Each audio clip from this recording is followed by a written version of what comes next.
Okay, these are the three prototypes for the Rosie the Robot hopping robot, or the hopping Rosie the robot. Maybe that comes out better. The taller one down on the end was the very first one when I was trying to work out scale, and there were a lot of things I realized were wrong, but I finished it up because I knew I could salvage some of it.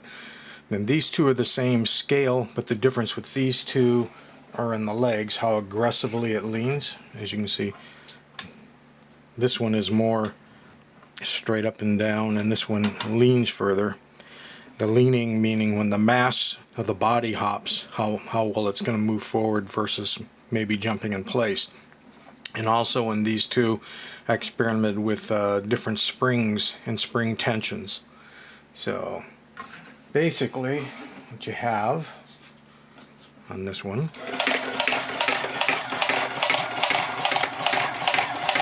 is it moves forward fairly well, and you've got a good hop and the eye's lit. And on this one, it's a little bit more in place, but cosmetically it might be a little bit more pleasing because it's not so bent over. So non-aggressive legs, aggressive legs, and then, like I say, clear back in the beginning.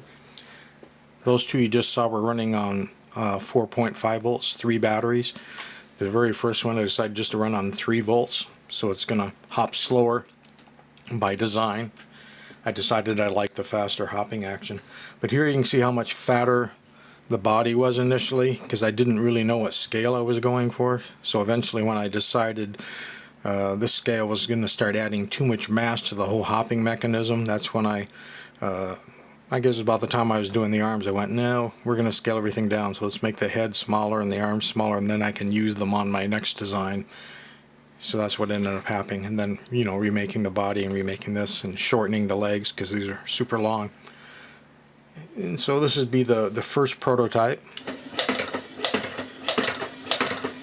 It actually gets pretty good air, as you can see, for all the body that's moving.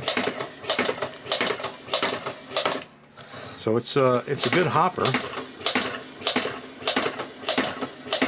and it's more straight up and down. So I hadn't added the aggressive lean to it, and the reason for that was I experimented. Actually, the legs were originally, I just cut them off. Originally, were made with a more aggressive lean, but as tall as it was and as much mass as it has, that tended to make it want to tip over when it landed. So, you know, it turned out all right. It's just not as cosmetically pleasing because I hadn't worked out the scale yet as compared to how things ended up, I think.